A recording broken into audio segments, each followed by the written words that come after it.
Ouvrons ce journal avec la 10e édition du Forum africain de la responsabilité sociale des entreprises qui s'est ouvert ce mercredi 10 juin 2026 à Abidjan. Créé en 2017 par Latitude Monde, cabinet conseil spécialisé en RSE, ce rendez-vous est une plateforme ouverte aux entreprises pour s'imprégner des défis liés à la responsabilité sociale. Cette édition a pour thème la RSE à l'épreuve du choc des réalités. Un panel inaugural de haut niveau a marqué la cérémonie d'ouverture. Compte rendu de notre reporter Philippe Zabo. Après octobre 2024 pour la 8e édition, Abidjan accueille l'African Business and Social Responsibility Forum pour la 10e édition. Celle-ci s'inscrit dans un contexte marqué par des bouleversements géopolitiques, économiques, sociaux, environnementaux et technologiques. Des bouleversements que le commissaire général nomme chocs.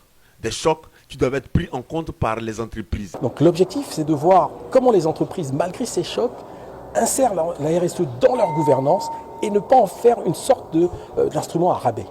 Comment la RSE, qui contribue au développement de nos territoires, ne subit pas trop les chocs. Et donc, si vous ne mettez pas cette RSE dans votre gouvernance en tant qu'entreprise, c'est un levier de gouvernance, un levier qui permet à toutes les parties prenantes de l'entreprise, aussi bien les clients, les employés qui sont les premières parties prenantes des entreprises, les communautés locales, les autorités et bien sûr les États, du coup, l'entreprise risque d'être dans une situation où elle met en danger ce que j'appelle le permis d'exister, voire d'exercer.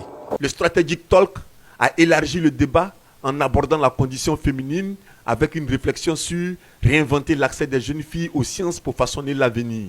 Animé par Amina Gourib, ancienne présidente de Maurice, il a mis en lumière un enjeu crucial expliqué par le commissaire général. La place des femmes dans l'éducation, dans nos États, est une place très faible.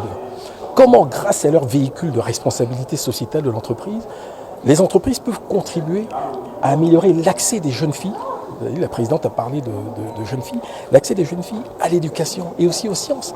Parce que sans les sciences, on le voit bien, le choc technologique nous montre que si on ne suit pas le mouvement, on n'enclenche pas le mouvement des sciences, et pour porter ce mouvement des sciences, il faut un capital humain armé, un capital humain bien formé. Et les femmes, 52% du continent, c'est énorme.